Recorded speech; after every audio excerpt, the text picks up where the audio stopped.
Hello friends, this is exam time. अभी आपको चिंता सताती होगी कि मैं सारे सिलेबस को कैसे क्विकली रिवीजन करूं।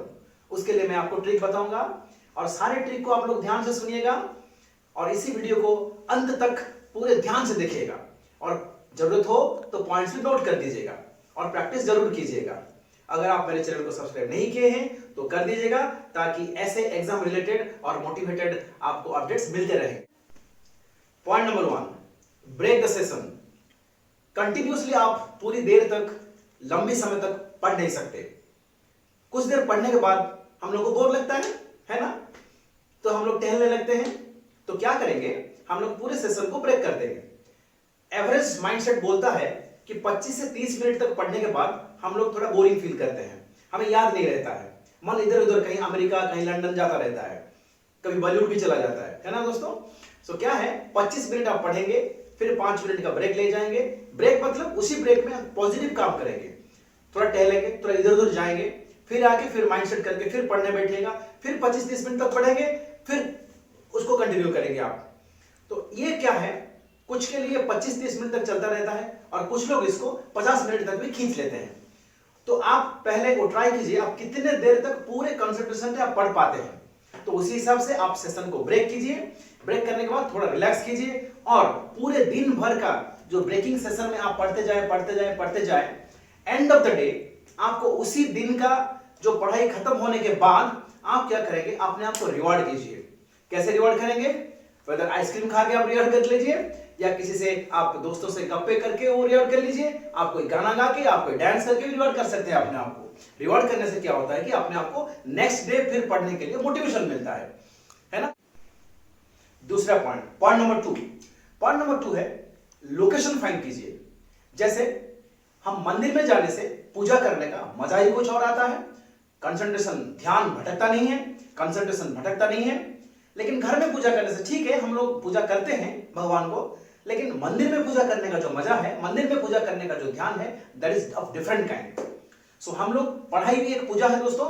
सो इसीलिए पढ़ाई करने के लिए एक जगह फाइंड कीजिए, एक पर्टिकुलर जगह फाइंड कीजिए जहां पे आपका ज्यादा से ज्यादा कंसंट्रेशन रहता हो, ध्यान भटकता नहीं हो।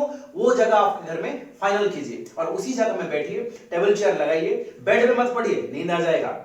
आप अगर कहीं पे टीवी हॉल में पढ़ेंगे तो टीवी देखने को मन करेगा, ध्यान भटकेगा। इसलिए पढ़ाई के लिए एक स्पेसिफिक जगह फाइनल कीजिए और उसी जगह में पढ़िए। आपका कंसंट्रेशन कभी भटकेगा नहीं और आप कम समय में ज्यादा चैप्टर कवर कर सकते हो। एग्जाम टाइम में मैं बोलता हूं, दूसरे टाइम में ये करने से बहुत अच्छा रहेगा। लेकिन पॉइंट नंबर 3 को मैं आ रहा हूं। पॉइंट नंबर 3 में क्या है, आप नोट्स बनाइए, एक्टिव नोट्स क्या है, वो एक्टिव नोट्स ये होता है जब आप पढ़ाई करते हैं और टीचर जब आपको पढ़ाता है, वो टीचर जब पढ़ाते हैं तो आप क्या किए, टीचर का जो कीवर्ड्स, हेडवर्ड्स और मेन जो कंसेप्ट है उसको अपने शब्द में आप नोट कर दिया कीजिए, ताकि अभी एग्जाम टाइम में क्या करेंगे, उसी जो की नोट्स आप बनाए हैं, जो हेडवर्ड्स है, कीवर्ड्स है, उसको आप जोड़ के आप अपने मन से सेंटेंस बना के उसको पढ़ सकते हैं। रेफरेंस के लिए बुक पास में रखिए ताकि आप चेक करेंगे आप सही बोल रहे हैं या गलत बोल रहे हैं। सो इसको आप कर सकते हैं। तो that is taking active notes. और पॉइंट नंबर 4 है, कंसेप्ट एंड फैक्ट्स को आप डिवाइड कर दीजिए। एक बुक में क्या होता है, कुछ चीज ऐसा होता है, फैक्ट्स वाले जो होते हैं पढ़ाई होता है, कुछ कंसेप्ट वाले पढ़ाई भी होता है। फैक्ट्स वाला पढ़ाई क्या है, सपोज मैं आपको एक प्रश्न पूछता हूं, where is the brain located, and its answer will be fact based. Brain, ये जो स्कल के अंदर वो ब्रेन होता है, दैट इज फैक्ट बेस्ड। लेकिन ब्रेन कैसे फंक्शन करता है, ये कंसेप्ट बेस्ड हो गया। तो फैक्ट्स बेस्ड तो क्या हुआ, उसको रटना पड़ता है, थोड़ा बार बार पढ़ना पड़ता है, पढ़ के याद करना पड़ता है। लेकिन कंसेप्ट बेस्ड एक बार आपके समझ में आ गया तो वो कभी आप भूलते नहीं है। सो आप उसी चैप्टर को, पर्टिकुलर स्टडीज को आप डिवाइड कर दीजिए फैक्ट्स और कंसेप्ट में। तो उसी हिसाब से आप अपने टाइम को डिस्ट्रीब्यूट कीजिए, कितना टाइम आप कंसेप्ट को देंगे, कितना टाइम आप फैक्ट्स को देंगे। फैक्ट्स को थोड़ा ज्यादा टाइम देना पड़ेगा, कंसेप्ट में एक बार समझ गए तो टाइम उसको नहीं देना पड़ेगा। 5वां पॉइंट है, आप टीच अदर्स। फॉर एग्जाम्पल, जो चैप्टर आप पढ़ लिए, जो सब्जेक्ट, जो टॉपिक भी आप पढ़ लिए, उसको क्या करेंगे, अपने दोस्त को या अपने घर में किसी को, घर में मम्मी को या पापा को, उसके सामने बैठिए, आप उसको आप बोलिए, अपने आप से बोलिए, बुक बंद कर दीजिए, उसको बोलिए, या आप उस चैप्टर को पढ़ाइए उसको, जैसे टीचर आपको पढ़ाए आप भी उसको पढ़ाना शुरू कीजिए। तो क्या होगा, आप बुक बंद किए हैं, जो भी आप बोलेंगे अपने मन से बोलेंगे, अपने दिमाग से बोलेंगे, याद करके बोलेंगे। पहली बात है आपको याद भी रह जाएगा, रिवीजन भी हो जाएगा, और जो कंसेप्ट आप क्लियर नहीं है उसको आपको पता चल जाएगा कि आप कौन सा कंसेप्ट क्लियर नहीं है। उसी हिसाब से फिर आप अपने आप को इवैल्यूएट कर पाएंगे और उसी हिसाब से पढ़ेंगे। So this is one technique, teach others. So this technique is called teach others. So ये आप कर सकते हैं। नेक्स्ट अगला टेक्निक आपको मैं बता रहा हूं, जो है इसके बारे में अल्बर्ट आइंस्टाइन ने बोला था, एक बहुत बढ़िया पॉइंट बोला था। उन्होंने बोला था, if you can not explain others well then you have not understood well enough. So इसी बात को हम यहां पे कारगर साबित कर सकते हैं। और नेक्स्ट है 4R टेक्निक। 4R टेक्निक क्या होता है? पहला R है रिसर्च, दूसरा R है, पहले रिसर्च कैसे करेंगे? रिसर्च जो करेंगे, आप जो सब्जेक्ट जो टॉपिक पढ़ने जा रहे हैं उसके बारे में सारा इंफॉर्मेशन आप कलेक्ट करिए, सारा क्वेश्चन अपने आप से पूछिए। तो रिसर्च हो गया, उसी चैप्टर के बारे में आप रिसर्च कीजिए, बड़ों से पूछिए, इंटरनेट जाइए, गूगल जाइए। गूगल क्या खाली गूगलिंग करने के लिए है, वो पढ़ने के लिए भी है, पढ़ाई में बहुत काम देगा। सो आप खोजिए, रिसर्च कीजिए उस चैप्टर के बारे में।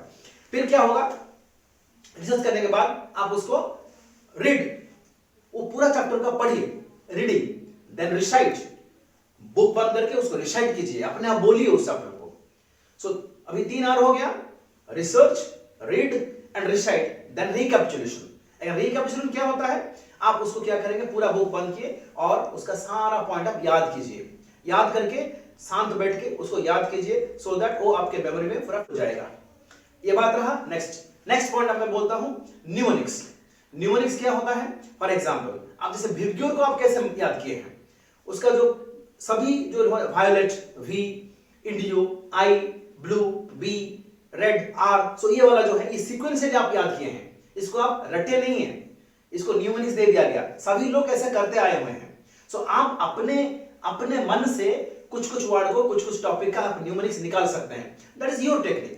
ये जो विबग्योर वाला टेक्निक है, आप जो याद किए हैं, विबग्योर याद किए, आप बता सकते हैं कि रेनबो में कितने रंग हैं, ये आप बोल सकते हैं पूरा। उसी हिसाब से आप जिस टॉपिक को पढ़ रहे हैं, जिस चैप्टर को पढ़ रहे हैं, उसमें आप न्यूमोनिक्स को सेट कर सकते हैं। और इससे न्यूमोनिक्स से क्या होगा, इजी होगा आपको याद करने के लिए, चैप्टर्स इजी होगा। एग्जाम टाइम में बोल रहा हूं, एंड एग्जाम में रिकॉल करने में इजी होगा।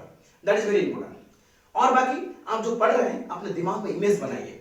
वो इमेज कैसे भी हो सकता है। सपोज आप अकबर के बारे में पढ़ रहे हैं, अकबर यूं भी हो सकता है, अकबर कैसे भी मुंह हो सकता है। फनी इमेज भी आप क्रिएट कर सकते हैं, लेकिन आपको याद तो रहेगा ना इमेजिंग करने से, पूरा स्टोरी के हिसाब से आप याद कीजिए। ये जो सारे टेक्निक बताया, आप प्लीज घर में जाके प्रैक्टिस कीजिए, आज से अभी से ही प्रैक्टिस कीजिए। और जब भी आपको डिमोटिवेट लगे, आप देख लेना मोटिवेशन अनफोल्डेड। Thank you.